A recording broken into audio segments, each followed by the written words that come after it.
പാലക്കാട് നഗരസഭയിൽ ബിജെപിക്ക് ഇതെന്തു പറ്റി? കേവല ഭൂരിപക്ഷത്തിലേക്ക് അടുക്കാൻ പറ്റാതെ പോയതെങ്ങനെയാണ്?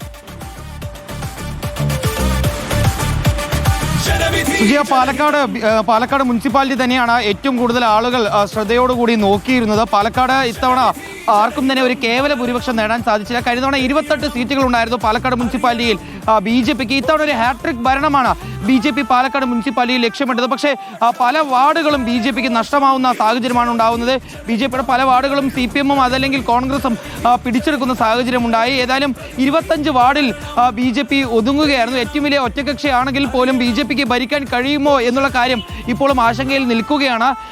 ഒരു ജനകീയ മതേതര മുന്നണി ഉണ്ടാക്കി ഇത്തവണ ബിജെപിയെ ഭരണത്തിൽ നിന്നും താഴെ ഇറക്കാനുള്ള നീക്കങ്ങൾ LDF-ഉം UDF-ഉം സജീവമായി നടത്തുന്നു എന്ന് വേണം മനസ്സിലാക്കാൻ. കാരണം 18ഓളം സീറ്റുകൾ UDF-നുണ്ട്, 9ഓളം സീറ്റുകൾ LDF-നുണ്ട്, ഒരു സ്വതന്ത്രനുമുണ്ട്. അങ്ങനെയാണെങ്കിൽ 28 ആളുകളെ ചേർത്ത് നിർത്തിക്കൊണ്ട് ഒരു ജനകീയ അല്ലെങ്കിൽ ഒരു മതേതര മുന്നണി ഉണ്ടാക്കി ഒരു പക്ഷേ ബിജെപിയെ താഴെ ഇറക്കാൻ കഴിയുമെന്നുള്ളതാണ് ഇപ്പോൾ മുന്നണി നേതാക്കൾ കഴിയുന്നത്. അതുമായി ബന്ധപ്പെട്ടുള്ള തുറന്ന ചർച്ച വേണമെന്ന് ഇപ്പോൾ പാലക്കാട് MP VK ശ്രീകണ്ഠൻ ഉൾപ്പെടെ പറയുകയും വ്യക്തമാക്കുകയും ചെയ്തു.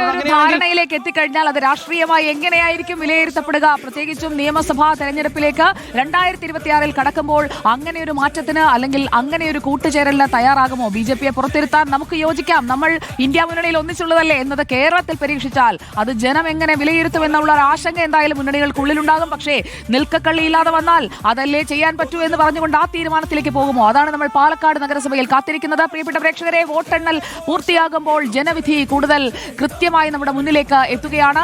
ജനം തങ്ങളുടെ സമ്മതിദാന അവകാശം വിനിയോഗിച്ച് കഴിഞ്ഞിരിക്കുകയാണ്. പ്രിയപ്പെട്ട പ്രേക്ഷകരോട് ഒരു സന്തോഷ വാർത്ത കൂടി പറയാനായിട്ടുണ്ട്. നമ്മുടെ വീട്ടിലൊരാൾ ജയിച്ചാൽ നമ്മളത് പ്രേക്ഷകരോട് പറയണമല്ലോ. അപ്പോ KN ശ്രീദേവി അമ്മ LDF സ്ഥാനാർത്ഥിയായി മത്സരിച്ചു. കൊല്ലം ഇത്തിക്കര ബ്ലോക്ക് പഞ്ചായത്ത് പൂതക്കുളം ഡിവിഷനിൽ മത്സരിച്ച് വിജയിച്ചിരിക്കുകയാണ്. 453 വോട്ട് ഭൂരിപക്ഷത്തിലാണ് ശ്രീദേവി അമ്മയുടെ വിജയം. പേരിലുള്ള അമ്മ പോലെ ഞങ്ങളുടെ കൂട്ടത്തിൽ ഒരാളുടെ, ഞങ്ങളുടെ പ്രിയപ്പെട്ട ആതിര ജെയിനിന്റെ, നമ്മുടെ ഗുഡ് ഈവനിംഗ് സുജിയ പർവ്വതിന്റെ പ്രൊഡ്യൂസർ കൂടിയായ ആതിര ജെയിന്റെ അമ്മയാണ് വിജയിച്ചിരിക്കുന്നത്. അപ്പോൾ അമ്മയ്ക്ക് എല്ലാ ആശംസകളും എൻ്റെ റിപ്പോർട്ടർ ടീമിന്റെ പേരിൽ ഞങ്ങൾ നൽകുകയാണ്. ഞങ്ങളുടെ വീട്ടിലൊരാൾ വിജയിച്ചു എന്നുള്ള സന്തോഷം പ്രിയപ്പെട്ട പ്രേക്ഷകരുമായി പങ്കുവയ്ക്കുകയാണ്. കൺഗ്രാറ്റുലേഷൻസ് KN ശ്രീദേവി അമ്മ.